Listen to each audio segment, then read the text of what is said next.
मैं चंचल आपका अपने परिवार एमपीबीएस अड्डा में आपका स्वागत करता हूँ। कैसे हैं आप सभी? आशा करता हूँ आप सभी अच्छे होंगे। हम लोग रियल नंबर पढ़ रहे हैं। हमारा जो चैप्टर 1 कंप्लीट हो चुका है, चैप्टर 2 हम लोग कर रहे हैं, सॉरी एक्सरसाइज 1.2 हम लोग 1.1 कंप्लीट कर चुके हैं, 1.2 हम लोग पढ़ रहे हैं, जिसका आज हम क्वेश्चन नंबर 4 डिस्कस करेंगे। इससे पहले हम लोगों ने जो पढ़ा, आई होप आपको पूरी तरह से समझ में आ रहा होगा। अगर आप किसी तरह की कोई भी दिक्कत आती है, कोई भी परेशानी आती है, तो आप बिल्कुल बेझिझक हमें बता सकते हैं। कैसे बताएंगे, उसका मीडियम क्या होगा भाई, कमेंट करिएगा तो हम लोगों को पता चल जाएगा, है ना। तो इस तरह से आप हम लोगों को बताइए, और आपके जो भी सजेशंस हो, जो भी आपके नए क्रिएटिव आइडियाज हो, वो भी आप हम लोगों के साथ शेयर कर सकते हैं, ताकि हम और आपको बेटर कंटेंट देने का प्रयास करेंगे। ठीक है, चलिए हमारे क्वेश्चन नंबर 4 की तरफ हम लोग मूव करते हैं। हमारा क्वेश्चन नंबर 4 क्या कहता है, ये हमारा MP board CBSE 10th class सभी में सेम है ना। एक्सरसाइज 1. Real, okay. चलो, given that HCF of 360659 is equal to 9 and find LCM of 360659। अब देखो, अगर ये क्वेश्चन को मुझे हड़बड़ाने की जरूरत नहीं है, इसको देखकर मैं हड़बड़ाने लगूं। देखो क्या है कि इसका HCF तो मुझे दिया हुआ है। अब मैं एलसीएम अगर निकालूंगा तो एलसीएम निकालने के लिए मैंने क्या बताया था इससे पहले, एलसीएम आप कैसे निकाल सकते हो, बचपन वाले तरीके से आप एलसीएम निकाल सकते हो। 306 और 657, इन दोनों को साथ में आप लिख दो 657, और यहाँ पर जितने भी जो फैक्टर्स आएंगे उनका आप क्या कर देना, मल्टीप्लाई कर देना, तो वो क्या कहलाएगा, आपका एलसीएम हो जाएगा। ठीक, तो एलसीएम क्या होता है, एलसीएम एक ऐसा नंबर होता है, लीस्ट कॉमन मल्टीपल, जो कि एक ऐसा नंबर है जो मैं अगर 306 और 657 इन दोनों से अगर मैं उसमें डिवाइड देता हूं तो वो कंप्लीटली डिविजिबल होगा। ठीक, बट अब ये क्वेश्चन देखने में थोड़ा सा हलवा जैसा है, पता है क्यों? क्योंकि हम लोग एक आइडेंटिटी पढ़ चुके हैं। क्या आइडेंटिटी पढ़ी थी हमने? Product of the two numbers, product of two numbers is equal to LCM into LCM. ये हम लोग पढ़ चुके हैं। हमें दोनों नंबर्स पता है, दोनों नंबर्स हमारी ये लिखे हुए। ठीक, इन दोनों का हमें क्या पता है, एचसीएफ भी पता है। एचसीएफ क्या है, 9 है। तो मैं product of the two numbers divided by HCF कर दूं तो मुझे क्या निकल जाएगा, एलसीएम निकल जाएगा कि नहीं। ये एचसीएफ था, यहाँ पर जो एचसीएफ था, मैं इसको ये मल्टीप्लाई में यहाँ आ जाएगा, काय में आ जाएगा, डिवाइड में आ जाएगा, तो डिवाइड में आ गया ये मेरा एचसीएफ। तो मुझे क्या मिलेगा, जो रिजल्ट मुझे मिलेगा वो मेरा क्या कहलाएगा, एलसीएम कहलाएगा। ठीक है, तो इस तरह से हम लोग इस क्वेश्चन को सॉल्व करेंगे। देखो,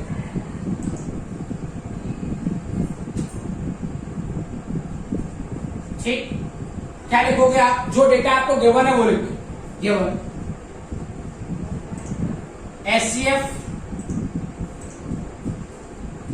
ऑफ 306 एंड 657 एच।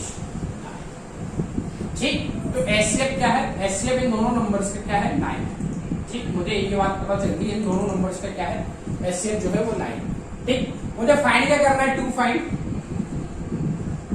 फाइंड करना है मुझे एलसीएम मुझे फाइंड करना है। तो मुझे आइडेंटिटी पता है, क्या आइडेंटिटी पता है, product of the two numbers is equal to LCM into HCF. तो लिख दो क्या,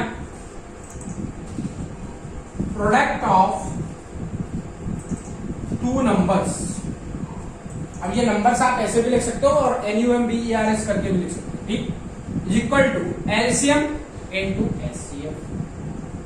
ठीक, product of the two numbers, दोनों नंबर्स का क्या कर दूं मैं, प्रोडक्ट कर दूं, यानी 306 इनटू 657 लिख दिया मैंने, इज इक्वल टू एलसीएम मुझे फाइंड करना है इनटू एचसीएफ मुझे गिवन है, क्या गिवन है, 9। तो अब ये जो 9 है ये मल्टीप्लाई में यहाँ आ जाएगा, तो में आ जाएगा, डिवाइड में आ जाएगा। तो 306 into 657 divided by 9 is equal to LCM. जो भी रिजल्ट आएगा इसको कैंसिल करने के बाद, सॉल्व करने के बाद, वो मेरा क्या कहलाएगा, इसका एलसीएम कहलाएगा। तो देखो, अब मैंने डिविजिबिलिटी रूल आपको बताया था कि जो 9 है, ये नंबर क्या 9 से डिविजिबल है, बिल्कुल है, क्योंकि sum of the all numbers will be divisible by 9। अगर 6 और प्लस 3 कितना हो रहा है, 9 बन रहा है मेरा, तो ये 9 से भी डिविजिबल हो जाएगा। और अगर मैं इसको 3 से डिविजिबल करके देखूं तो sum of the all numbers will be divisible by 3। तो मतलब इन दोनों नंबर्स का मैं अगर सम करके देखूं तो वो भी क्या 3 से डिविजिबल आ रहा है। ठीक है, और इसको देखूं 6 और 5 कितना बन जाएगा मेरा, 6 5 बन जाएगा 11, और 11 प्लस 7 कितना बन जाएगा 18। तो ये नंबर भी कैसे डिविजिबल है, 3 से डिविजिबल है और 9 से भी डिविजिबल है, क्योंकि 18 बन रहा है मेरा, 18 9 से भी डिविजिबल होता है। तो सिंपल सा मैं 9 से कर दूं, 9 से मैंने इसको कैंसिल कर रहा हूं, 9 बन जाए 9, 4 9 जाए 27, 27 आया। फिर ये क्या बन गया मेरा 36 बन गया, 4 9 जाए 27, ये मेरा 27 बचा। यहाँ पर कितना वो बच रहा है, कह सकते हैं कि रिमाइंडर बच रहा है, रिमाइंडर बच रहा है यहाँ पर 3 रिमाइंडर जो बच रहा है, तो ये मिलकर क्या बना लेगा 36 बना देगा। और 4 9 जाए 36 होता है, सॉरी ऐसे भी देखो किन नाम 27 यानी 3 बार घटेगा। 3 9 जाए 27 आया आपको, 27 आया। रिमाइंडर कितना बचा, 3 रिमाइंडर बचा मेरा, 3 रिमाइंडर बनके ये क्या बना लेगा 36 बना लेगा आपका। तो कितना हो जाएगा, और 4 9 कितना होता है 36 हो जाता है, 4 9 36 यानी 34 आ जाएगा कैंसिल होने के बाद। अगर आप इसको 3 से भी करके देख लो, अगर 9 से नहीं हो रहा, 9 से नहीं हो पा रहा है तो 3 से कर लो, ये 3 बार कैंसिल हो जाएगा, 3 1 जा 3, 3 2 जा 6, फिर इसको 3 से कर दो तो क्या आ जाएगा 3 3 जा 9, 3 4 जा 34 आया। 34 इंटू 6 5 7 इन दोनों का मल्टीप्लाई कर दो तो जो हमारा रिजल्ट आएगा वो क्या कहलाएगा, एलसीएम कहलाएगा। 6 5 7 इंटू 30, ठीक, दोनों का मल्टीप्लाई कर लेते हैं। तो चलो मल्टीप्लाई करते हैं, 6 5 7 इंटू 30,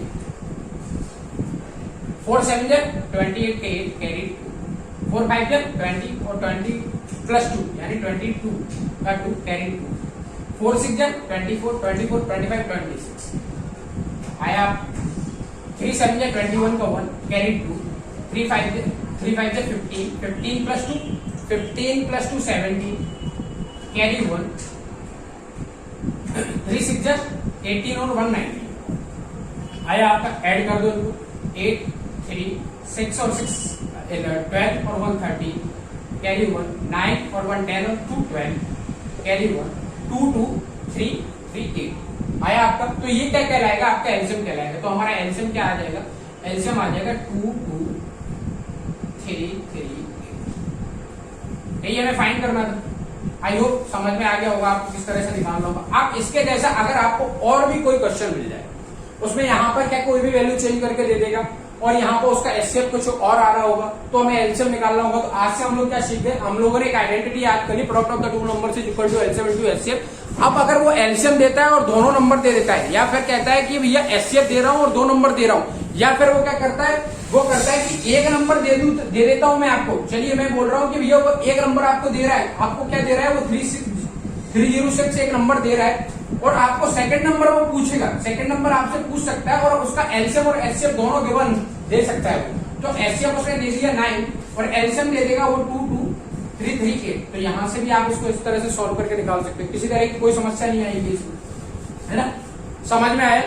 अब देखो एक और मैं आपको बता देता हूं, क्या इसको मैं रफ कर दूं, समझ में आएगी। तो हम लोग क्या लिख सकते हैं, hence the LCM of two integers, the LCM of integers now, the LCM of 306 and 657 is 2233। ठीक, इस तरह से आपको अपनी लैंग्वेज में समझ में आया। किसी तरह की कोई समस्या अगर आई हो तो बता देना, बिल्कुल सॉल्व की जाएगी। और देखो अब मैं क्या बताने वाला हूं, अगर वो कहता 3 नंबर आपको देता है, जैसे कि हम लोगों ने सेकंड क्वेश्चन में देखा था, 3 नंबर अगर आपको गिवन है, सेकंड नहीं सॉरी थर्ड क्वेश्चन में भी, सेकंड या थर्ड किसी में भी हो सकता है, वो देख लेना आप। तो उसमें क्या था, product of the 3 numbers is not equal to LCM into HCF. क्या बता रहा हूं कि प्रोडक्ट ऑफ 3 नंबर्स, ये हम लोग पहले भी डिस्कस कर चुके हैं, पर ये मैं आपको क्यों बता रहा हूं उसका भी मैं रीजन बताऊं। ये इसलिए बता रहा हूं, अभी वो गिवन दे देता आपको 3 नंबर कोई गिवन दे देता, ठीक, 3 नंबर कोई वो गिवन दे देता आपको और वो पूछता, मान लो उसने नंबर दे दिया आपको 2 4 और 8, ये आपको 3 नंबर उसने दे दिए, ठीक। अब वो कहता है कि भैया इसका एचसीएफ वो आपको दे देता है, एचसीएफ दे देता है, एचसीएफ इसका 2 है। तो आप एलसीएम निकाल के बताइए। तो आप क्या करोगे, आपको पता है भैया आइडेंटिटी पता है, पर आप वो आइडेंटिटी 2 नंबर्स के लिए एप्लीकेबल है, बट यहाँ पर हमें कितने नंबर दिए हुए हैं, 3 नंबर दिए हुए हैं, तो इसके लिए एप्लीकेबल नहीं हो। उसको अभी देख लेता हूँ। एलसीएम इसका 2 है, एचसीएफ निकालूंगा, सॉरी एचसीएफ इसका 2 है, एलसीएम क्या आ जाएगा इसका, एलसीएम आ जाएगा आपका, एलसीएम आपका 8 आ जाएगा। ठीक, एलसीएम क्या आया, 8 आ गया, और एचसीएफ उसका गिवन था 2 था। अब देखो इसमें मैं रख के देख लेता हूँ, इसमें मैं रख के देख लेता हूँ जो मैंने आइडेंटिटी लिखी है, not equal to LCM into HCF. देखो 2 इंटू 4 इंटू 8 कर लो आप, और एलसीएम क्या आया था हमारा, एलसीएम आया था 8 इंटू 2। तो देखो 4 2 जा 8, 8 8 जा 64, 8 इक्वल टू 16। पॉसिबल है क्या, पॉसिबल है क्या आप बताइए, पॉसिबल नहीं है ना। तो ये दोनों इक्वल नहीं आ रहा, तो इसीलिए मैं कह रहा हूं कि नॉट इक्वल टू। अगर ये आपको वन ऑब्जेक्टिव क्वेश्चन में भी आ सकता है, कोई दिक्कत नहीं है, ऑब्जेक्टिव में पूछ सकता है product of the 3 numbers is equal to, या ट्रू और फॉल्स में पूछ सकता है, इक्वल टू दिस या नॉट इक्वल टू दिस, इस तरह से आपको पूछ सकता है। तो ये आप याद रखिएगा, ठीक है। चलिए अब हम लोग चलते हैं हमारा जो 5th क्वेश्चन है उसकी तरफ, है ना। आइए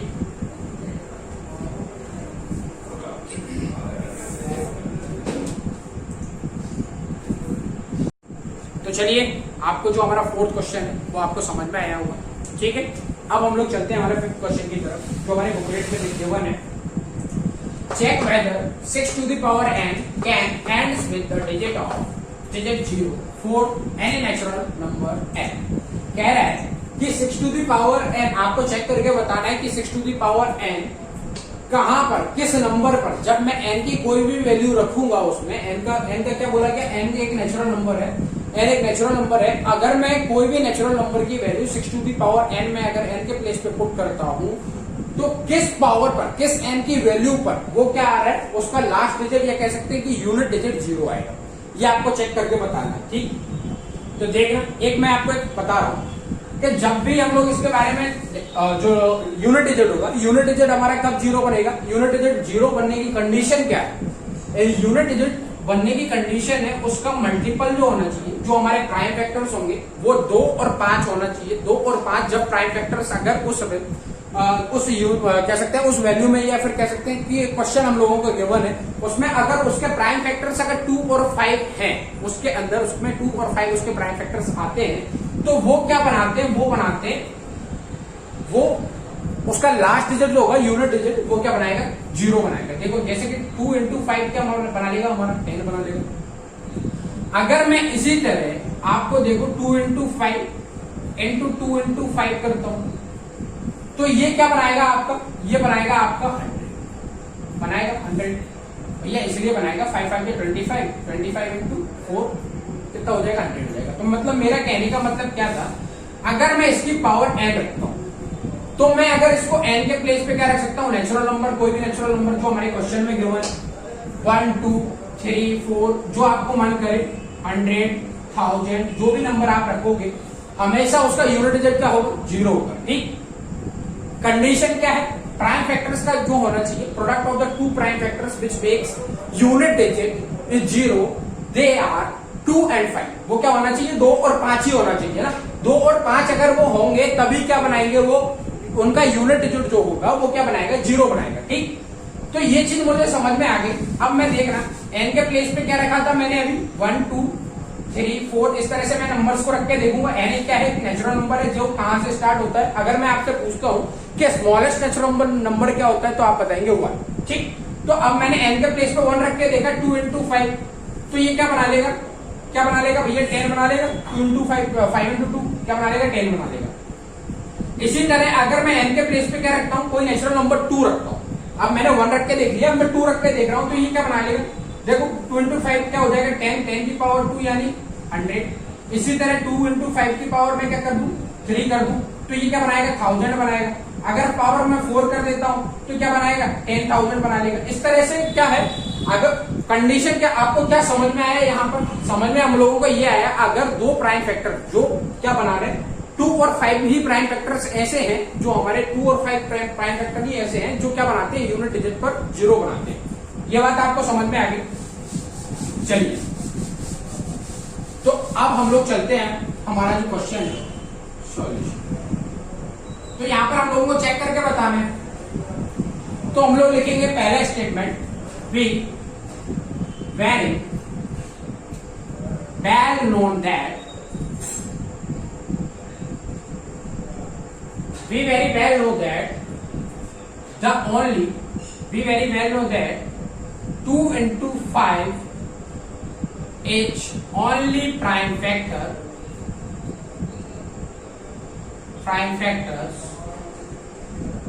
which makes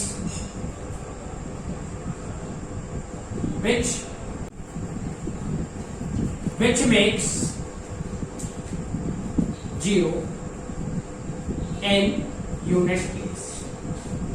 क्या लिखा मैंने लिखा, हम लोग अच्छी तरह से जानते हैं 2 और 5 ही ऐसे हमारे प्राइम फैक्टर्स हैं या प्राइम नंबर्स हैं, कह सकते हैं प्राइम नंबर्स ही तो है दोनों, प्राइम फैक्टर्स हैं, प्राइम फैक्टर्स हैं जो कि क्या बनाते हैं, यूनिट प्लेस पर जीरो बनाते हैं। ठीक, तो अब हमें क्या चेक करना है, ये तो हम लोग जानते हैं कि 2 और 5 का अगर मल्टीपल ही होगा क्वेश्चन के अंदर तो वो क्या बनाएगा, जीरो बनाएगा। तो हमें अब देखना है कि जो हमारा 6 टू द पावर n है उसके यूनिट प्लेस पे क्या जीरो आएगा या नहीं आएगा, ये पॉसिबल है क्या।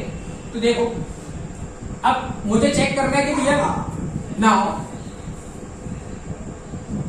6 to the power n, 6 to the power n को मैं क्या लिख सकता हूं, देखो 6 टू द पावर n के आप प्राइम फैक्टर्स निकालोगे तो क्या आएंगे, 2 और 3 आएंगे, 2 और 3 आएंगे। समझ में आ रहा, नहीं आ रहा, 6 करके देखो, ये जो नंबर असाइन, ये दोनों का ही तो मल्टीपल क्या बना रहा है, 6 बना रहा है। ठीक, तो इनकी पावर n, अभी यहां भी n थी यहां भी n थी, मतलब दोनों इक्वल में लिख सकता हूं, 3 2 6 इज इक्वल टू 3 2 6। अब देखो 6 टू दी पावर, अब मुझे ये तो पता है कि यहां पर 2, बट यहां पर 5 तो नहीं है ना। अगर 5 होता तब ये क्या बनाते, n बनाते, और n की वैल्यू भी मैं निकाल सकता था, इजीली निकाल सकता था। अब देखो मैं इसको आपको एक दिखा देता हूं कि अगर मैं 2 into 3 की पावर क्या रखता हूं, n के प्लेस पे 1 रखता हूं तो क्या बनाएगा, 6 बनाएगा। 2 into 3 की पावर, अब नेचुरल नंबर की बात की गई है तो नेचुरल नंबर तो 1 से ही स्टार्ट होते हैं, तो 3 2 6, 6 की पावर 6 36 हो जाएगा। ठीक, इसी तरह आप 2 into 3 कर लो, कितने टाइम, इसकी पावर 3 है तो मैं लिखूंगा 2 into 3 into 2 into 3 into 2 into 3। अब मैं जितनी पावर रख रहा हूं, ये मेरा जो पेयर है, ये मेरे पेयर्स क्या हो रहे हैं, उतने टाइम्स बढ़ रहे हैं, उतने टाइम्स बढ़ रहे हैं। तो हमेशा मुझे वही मिल रहा है ना, वही प्राइम फैक्टर्स मिल रहे हैं, 2 और 3 ही प्राइम फैक्टर्स मिल रहे हैं, मुझे 2 और 5 प्राइम फैक्टर्स नहीं मिल रहा है। तो ये जो नंबर है, ये जो 6 टू दी पावर n है, क्या यूनिट डिजिट पर किसी नंबर को जब मैं n के प्लेस पे कोई वैल्यू रखूंगा, कौन सी वैल्यू रखूंगा जहां ये जीरो बनाएगा, तो ऐसी कोई वैल्यू रख ही नहीं सकता मैं, क्योंकि ये जो नंबर है 6 टू दी पावर n, ये कभी लास्ट डिजिट या यूनिट डिजिट पे क्या नहीं बनाएगा, जीरो नहीं बनाएगा। तो हम लोग ये स्टेटमेंट लिख चुके हैं, हम लोग जानते हैं। सो हम लोग क्या लिखेंगे, सो 2 into 3 to the power n cannot makes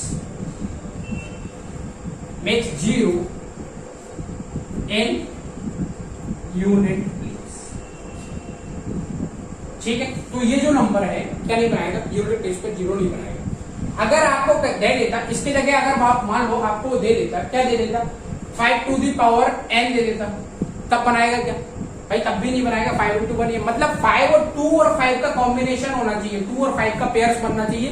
वो दो ही ऐसे प्राइम फैक्टर्स हैं जो यूनिट प्लेस पे क्या बनाते हैं, जीरो बनाते हैं, वो है हमारे 2 और 5। ठीक, अगर किसी नंबर में 2 उसके प्राइम फैक्टर्स अगर क्या आते हैं, उसके प्राइम फैक्टर्स 2 और 5 आते हैं, तभी वो जीरो बनाएगा, है ना, तभी वो क्या बनाएगी, जीरो बनाएगी। ये चीज समझ में आएगी। तो हमारा 6 टू दी पावर n क्या नहीं बनाएगा, जीरो नहीं बनाएगा।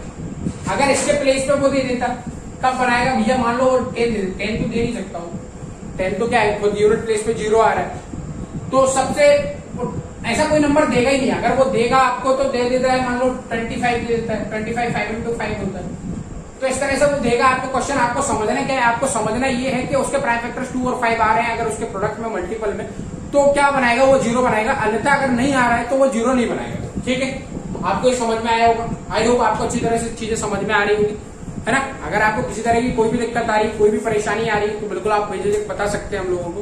हम आपके लिए तत्पर यहाँ पर खड़े हैं और कंटिन्यू आपके लिए काम करेंगे, कोई दिक्कत नहीं है। आपका सजेशन हो, जो भी सजेशन है आप उन्हें कमेंट बॉक्स में कमेंट कर सकते हैं, हम लोग और सुधार करने की कोशिश करेंगे उसमें, है ना। तो आपको करना क्या है, लाइक करना है, शेयर करना है, सब्सक्राइब करना है, और भैया देखो दोस्तों को भी बता दिया करो यार कभी कभी, है ना। Thank you very much, have a nice day.